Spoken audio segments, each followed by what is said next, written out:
dedicated to eastern and southern Kentucky. This is WYMT Mountain News This Morning.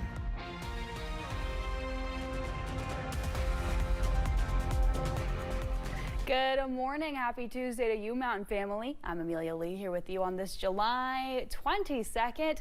We are now at 6 o'clock on the dot this morning, which means it is time for a look at our weather with meteorologist Megan Dusmal. And Megan, it's hot, it's steamy, it's foggy, it's all the things that I do not like. Yeah, and all the things that you just expect this time of year, right? Yeah, well, she's right on the money with that forecast. It's a foggy start to your day, it's a moist start to your day, and hot. So let's talk about those temperatures. For most of the region, we are sitting in those low 70s, but it's a little bit on the chillier side for some of our West Virginia counties. We're really sitting in those mid 60s. Now everyone will see that warmth as we head into the afternoon. We're looking at the upper 80s and low 90s. So again, not too bad of a day. Here's a look at those visibility this morning, seeing that the densest and patchiest fog will be as you travel more towards that Kentucky and Tennessee border, with slight chances of scattered showers in the afternoon for more of our southern counties, but all in all nice and clear, which will be a much needed break from the rain we've seen this past week. For the next 12 hours, we'll see temperatures warming up, hitting a high around 4 p.m. Amelia. Thanks, Megan. The Mountain Association serves folks in eastern Kentucky and will continue doing so for the next several years. WYMT's Neely Green spoke to an official about the organization's new strategic plan and what it means for folks in Appalachia. Mountain Association has announced its new 5-year strategic plan. President Robin Gabbard says the organization has seen lots of positive impacts in the area. This new strategic plan is going to give us the opportunity to deepen that work across the region. We serve all 54 eastern Kentucky counties. Gabbard says with the success of its past 5 years, Mountain Association is looking forward to the next 5 years. We were able to serve 631 small businesses and nonprofits with nearly $30 million in investments. And that includes not only financial and capital investments, but it includes technical assistance. With the help of solar projects, the organization was able to help residents and businesses save over $600,000. Our energy team over the last 5 years facilitated more than 70 solar projects, and I think as of today, we're over 100 now. So that's so exciting for a post-coal community, which is all of eastern Kentucky. Gabbard says the goal of the strategic plan is to continue investing in the people they serve. The adjustments that we've made in this strategic plan to make sure that we continue investing in people and places equitably across the region, making capital accessible to everyone across the region, is the linchpin that's going to help us kickstart this next 50 years of serving the community. Gabbard says the organization is looking forward to celebrating its 50th year anniversary next year. In Hazard, Neely Green, WYMT Mountain News. Gabbard says the association is also looking to address the housing crisis in many eastern Kentucky communities, which people have already faced due to recent disasters. A partnership in Pikeville is hoping to send students back to school with everything they need without burdening their families with those extra costs. The East Kentucky Dream Center is accepting donations of school supplies, new underwear, socks, shoes, and hygiene items, as the organization plans to host a back-to-school bash in partnership with Compassion Pediatrics and Howard Family Eye Care.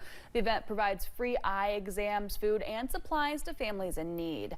Dream Center Executive Director Rachel Dotson says it's not the only way families can be helped by the Dream Center ahead of the upcoming school year. If you miss coming to one of the back-to-school events and you still need clothing for your family, stop by our thrift store locations. Tell them you need a clothing voucher. It's 5 outfits plus shoes for everybody in the household. And, you know, that just kind of gives people just a step forward on getting the things that they need to get back to school ready. The back-to-school bash is set to kick off at 9 o'clock on August 1st outside of Howard Family Eye Care and Compassion Pediatrics in Pikeville. Well, Team Kentucky is joining a multi-state push to prevent bridge crashes with a new campaign called Check Your Height, Know It's Right. Officials say drivers, including moving trucks, RVs, and delivery vans, should know how tall their vehicles are before hitting the road. The governor says it's one simple step that can prevent costly crashes and keep everybody safe on the road. More info about this campaign is on our website, WYMT.com. U of L researchers developed a new online tool that hopes to help with treatment for brain and nerve tumors. It's called the Atlas of Nervous System Tumors, and officials say it's the largest publicly available database of its kind, with more than 7,000 tumor samples from the brain, spinal cord, and nerves. Researchers say the tool looks at how the tumors behave at the gene level, looking at more than just DNA, which can help with current treatments or a new one to be studied. This comes as Kentucky ranks the highest in the nation for new cancer cases and cancer-related deaths. Well, Microsoft has issued an alert about active attacks on its server software. The affected SharePoint servers are used by businesses and government agencies to share files. Microsoft recommends customers disconnect their servers from the internet until they can apply new security updates. The company said cloud-based SharePoint Online in Microsoft 365 was not affected. Meanwhile, the U.S. Cybersecurity and Infrastructure Security Agency said Sunday it's aware of that breach. Well, the House has passed President Donald Trump's rescission package, approving cuts to public broadcasting, including Kentucky Educational Television. In response, KET will not be covering the annual Fancy Farm political picnic. As we told you last week, the station will now lose 14% of its $31 million budget. That's more than $4.3 million. Andy Westbury, the communications director for the Republican Party, says it's disappointing for KET to not show up to the political event. I'm not sure why they chose Fancy Farm to cut from the chopping block, but it'll be interesting to see how that plays out. But I'm very keenly interested in hearing what else is on, the ticket for potentially get cut. Westbury also mentioned that he was unsure if Governor Andy Beshear or any Democrats will be attending Fancy Farm this year. President Donald Trump has been out of public view, but very active online the last couple days.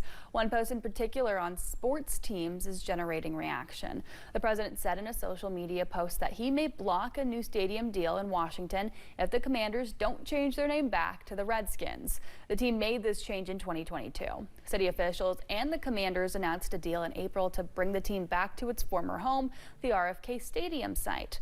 Washington's mayor dodged the controversy when questioned yesterday. The president was serious, and as part of the art of the deal, part of his negotiating skills, as you know, sports is one of the many passions of this president, and he wants to see the name of that team changed. What I'm concerned about is we haven't done our part, and so we need to complete our part so that the team can get to work. The president also wrote that the Cleveland Guardians baseball team should change their name back to the Cleveland Indians.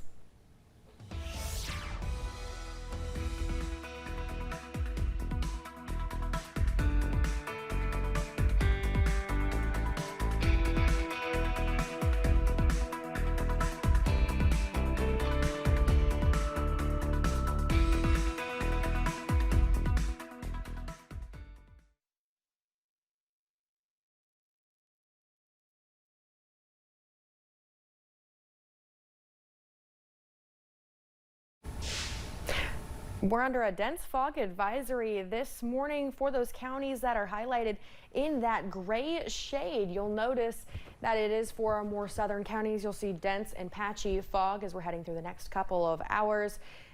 And we're looking at nice and clear skies. We'll be looking at a mixture of partly cloudy skies this morning and mostly sunny skies as we're heading into the afternoon and evening hours.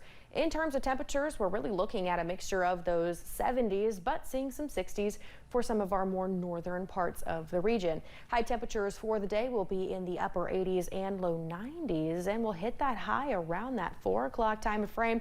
Not too bad of a day, just on the warm side. Amelia. Well, thanks for joining us on Mountain News this morning at 6:09. We've got more news on the way. The